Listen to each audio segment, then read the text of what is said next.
Considered one of the largest and oldest towns in Guyana, New Amsterdam originated from a village which sprung up alongside Fort Nassau in 1730. The first New Amsterdam, spelled N-I-E-U-W by the Dutch settlers, was situated approximately 90 kilometers up the Berbice River on the right bank. In 1785, the decision was taken to leave Fort Nassau and move to Fort St. Andrews lower down the river at the confluence of the Berbice River and its tributary, the Kanji, which is now the site of present-day New Amsterdam. Recently, the town celebrated its 128th anniversary, quite a milestone. On this InfoHub Extended, we take a glimpse into the transformation the ancient town has received. Are you ready to embark on a truly epic adventure to an undiscovered corner of South America, where some of the most spectacular natural attractions are unveiled within a beautifully diverse landscape?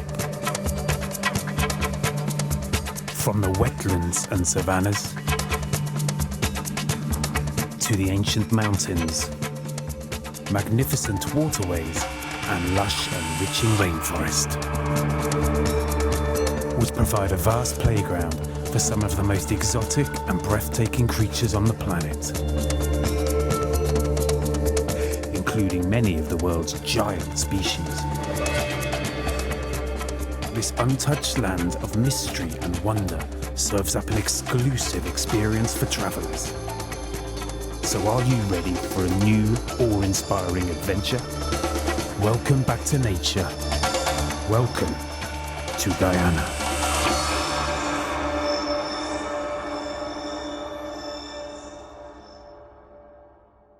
Before we discover some of the extraordinary developments which have occurred in New Amsterdam over the last 4 years, here are some quick facts. New Amsterdam is at the confluence of the Berbice and Kanji rivers. Its population is approximately 33,000. Currently, the town has 7 constituencies. The township is being headed by Her Worship the Mayor, Winifred Haywood, Deputy Mayor Wainwright McIntosh, and Town Clerk Sharon Alexander. The town has 1 fresh food market, several supermarkets, grocery stores and restaurants, a technical institute, secondary schools, primary and nursery schools, not forgetting the Vrymans Irving Training Center and the Guyana Teachers Union Hall, which is being used as a training center for teachers, a public hospital, a passport office, education department, churches, several recreational parks and sporting facilities. It must be noted that prior to 2015, residents have been frequently complaining about their town being rejected. Many have also raised concerns about not witnessing any progress in various areas, especially in health, infrastructure, and recreational facilities for the youths. However, the cries and complaints have now become a thing of the past.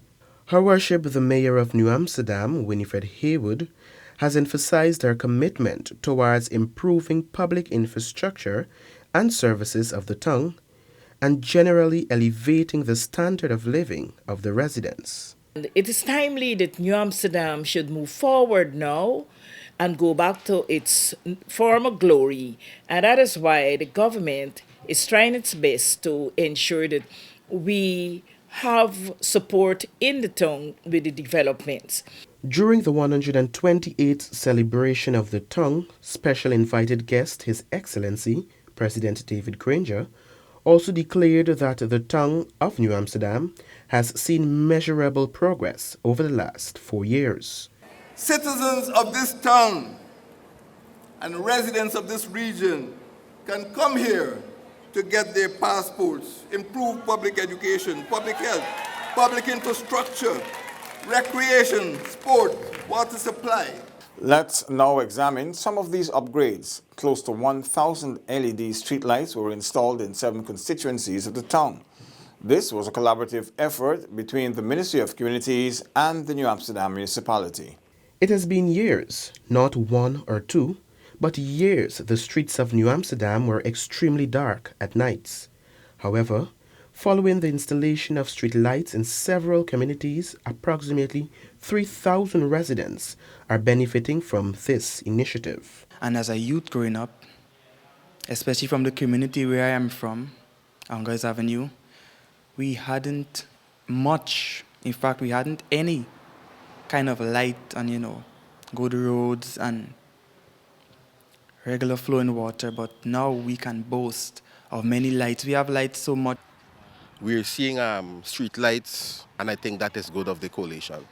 Thumbs up to the government. I think the government is doing a very good job in terms of community work, especially like the street lights. There's a very big upgrade to a lot of people. Residents of New Amsterdam are much more comfortable now and confident that their tongue is destined for growth, especially in the business sector. We are indeed on an upward trajectory, right? The economy is on the rise, it's booming. Of course, in relation to those businesses, we would have seen businesses, persons investing in erecting new buildings and so forth. Just in front of the New Amsterdam municipality there, Pitt Street, right, Strand, the second building, that's a newly erected building there. And there we're seeing persons signaling their interest in investing in our beautiful town of New Amsterdam. I was preview to some information in that KFC will be establishing a hub right there through Main and Pitt Street, and I think it's an opportune location for business. Just last year, a young couple invested some $400 million into establishing an international hotel and a multi-purpose facility. And daily investors are inquiring of various avenues they can consider to invest in New Amsterdam. Investors and businessmen, business folks, they are having enough to be confident in Guyana's economy. Of course, we're seeing the erection of more hotels and persons are opening more stores and stuff like that. Business, I would say, is blooming. Persons are just looking at every opportunity that they can cash in on. Persons are pushing themselves with opportunities that are there because there is, I would say, investor confidence. Daddy!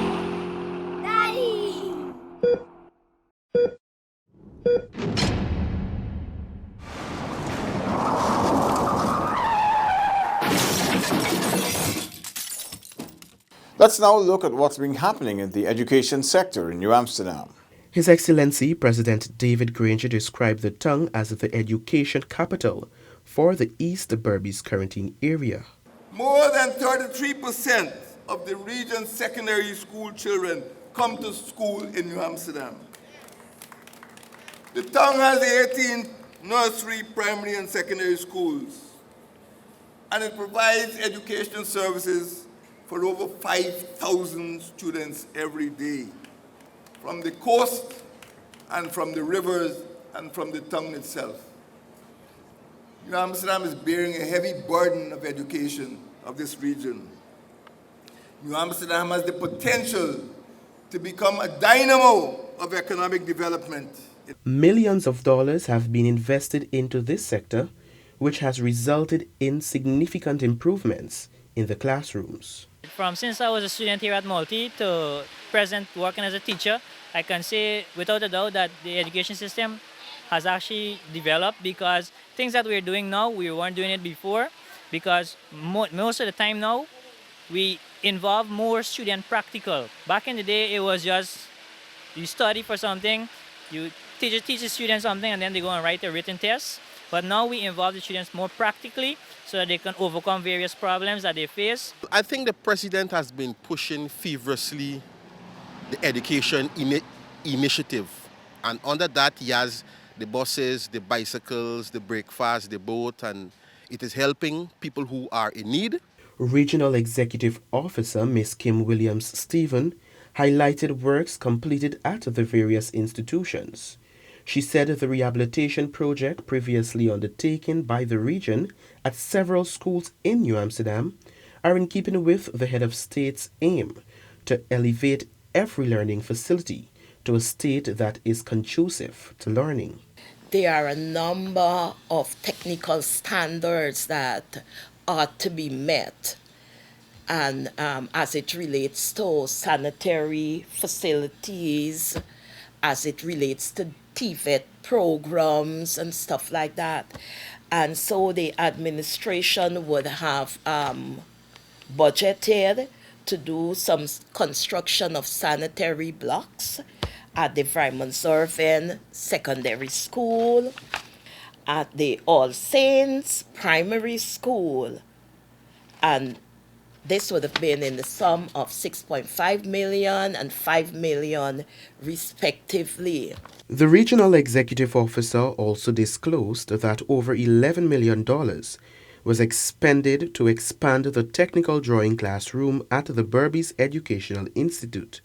The Berbice High School also benefited from a spanking new information technology lab. We know that the President of Guyana, His Excellency Brigadier Granger, he is keen in this whole aspect of STEAM, science, technology, engineering, and maths. And so in order to ensure that the regional administration delivers on the promises that are being made by His Excellency, these projects too were taken into consideration.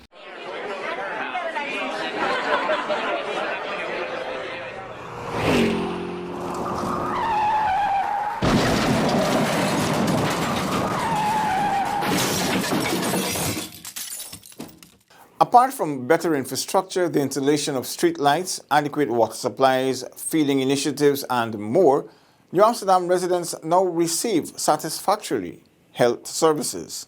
We've included in New Amsterdam the past few years a 24 hours medical laboratory. We're doing 95% of all laboratory services that is available in Guyana. We're hoping that by mid-2020, be able to achieve the other 5%. There's considerable improvements also at the Family Health Clinic that's at Charles Place in New Amsterdam. His Excellency President David Granger has also alluded to these facts. The town's healthcare facilities have been upgraded to deliver improved health services. New doctors' quarters, new nurses' quarters are being constructed. A new medical laboratory with dental department and maternity ward are to be commissioned, if they haven't been commissioned already. One of the hospital's 3 operating theaters has been rehabilitated.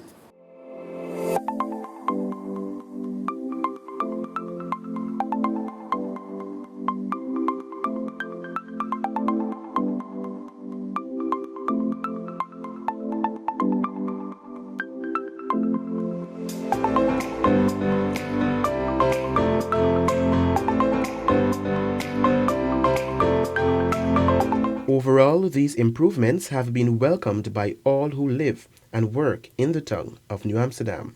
I can say that in my opinion, an assessment based on what I've seen is that these developments carry positive vibes. And I'm that kind of man who would call a spade a spade.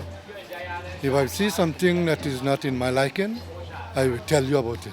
Yes, so we're heading places, and I'm proud to be a part of this developmental age. So there you have it, as a snapshot of some of the massive upgrades in the ancient town of New Amsterdam. Even better is that we heard from the residents themselves attesting to the fact that these developments are improving life in the town.